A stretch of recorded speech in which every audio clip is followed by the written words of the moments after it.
Assalamualaikum warahmatullahi wabarakatuh. Shalom, Om Swastiastu, Namo Buddhaya, salam kebajikan, dan salam sejahtera bagi kita semua. Halo semuanya, perkenalkan nama saya Tina Dwi Raharjo. Saat ini saya sedang menempuh pendidikan di bangku kelas 11 di SMK Al-Hilal, Kabupaten Sukabumi. Di video ini saya akan menjelaskan tentang hukum dan hak asasi manusia. Berdasarkan bentuknya, hukum terbagi menjadi dua bagian, yaitu hukum tertulis dan hukum tidak tertulis.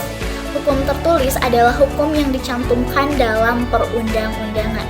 Hukum tertulis dibagi menjadi dua bagian, yaitu hukum tertulis yang sudah dikodifikasi dan hukum tertulis yang belum dikodifikasi. Contoh dari hukum tertulis adalah UUD 1945, Keputusan Presiden, KUHP, PP, dan KUH Pidana. Sedangkan hukum tidak tertulis sering juga disebut sebagai hukum kebiasaan atau hukum adat, merujuk pada norma-norma hukum yang tidak secara eksplisit tercantum dalam dokumen hukum tertulis. Contoh dari hukum tidak tertulis yaitu hukum adat, dekret presiden, pidato presiden, pengambilan keputusan secara musyawarah, serta etika dan moral. Hubungan antara hukum tertulis dan tidak tertulis adalah bahwa keduanya saling melengkapi.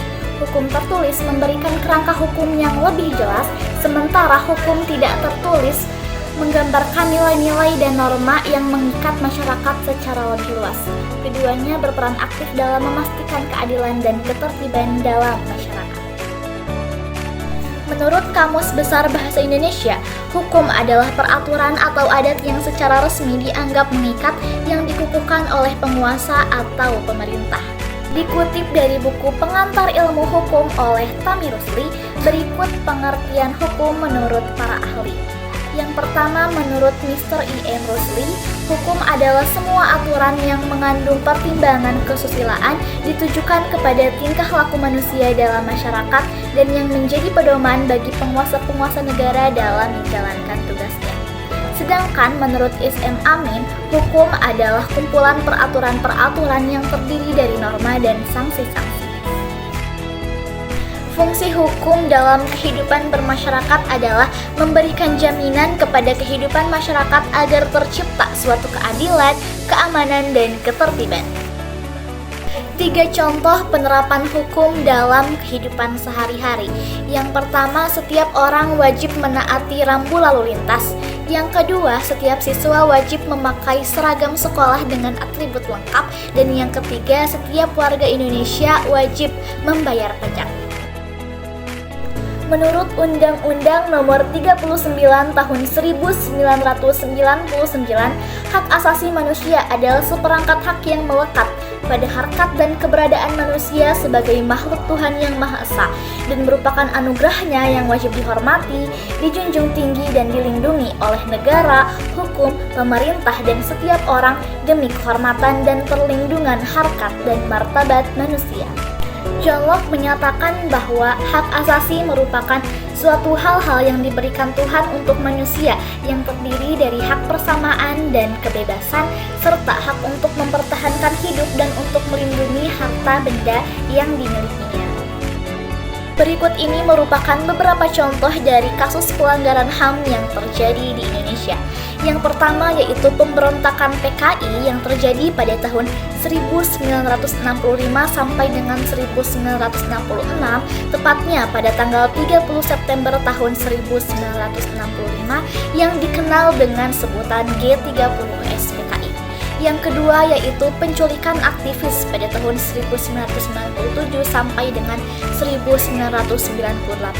Dan yang ketiga yaitu kasus terbunuhnya wartawan Udin dari Harian Umum Barnas yang terjadi pada tahun 1996. Berikut ini 30 jenis HAM yang diakui secara universal menurut isi Pasal Deklarasi Universal HAM yang diumumkan pada tanggal 10 November tahun 1948 oleh PBB.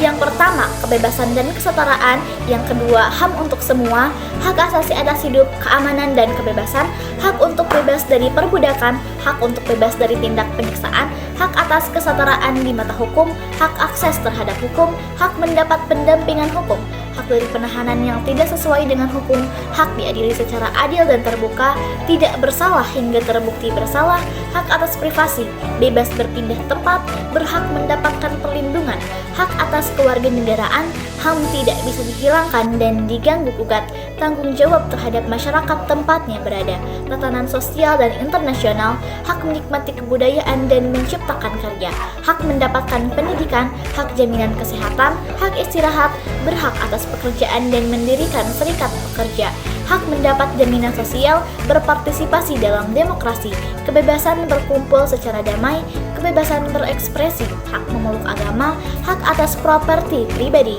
dan yang terakhir, hak menikah dan membangun keluarga. Prinsip-prinsip penegakan hukum yang adil dan transparan. Yang pertama yaitu kesetaraan di hadapan hukum, bantuan hukum, transparansi, proses hukum yang baik, perlindungan hak tersangka atau terdakwa, partisipasi masyarakat, tegaknya supremasi hukum dan akuntabilitas. Selanjutnya, apa sih peran dan tanggung jawab individu dalam penegakan hukum dan hak asasi manusia? Yang pertama yaitu pemahaman dan kesadaran tentang hukum dan HAM, penghormatan terhadap hak orang lain, melaporkan pelanggaran, berpartisipasi dalam organisasi HAM, dan yang terakhir yaitu menghormati keanekaragaman. Dan selanjutnya yaitu upaya yang dapat dilakukan untuk mencegah terjadinya pelanggaran hukum dan hak asasi manusia, yaitu meningkatkan kualitas pelayanan publik, pengawasan masyarakat, kerjasama antar pihak, dan penegakan hukum dan pendidikan hak asasi manusia. Ayo mulai tingkatkan kesadaran tentang hukum dan HAM dimulai dari sekarang. Karena sadar hukum itu keren loh. Sekian video dari saya. Wassalamualaikum warahmatullahi wabarakatuh.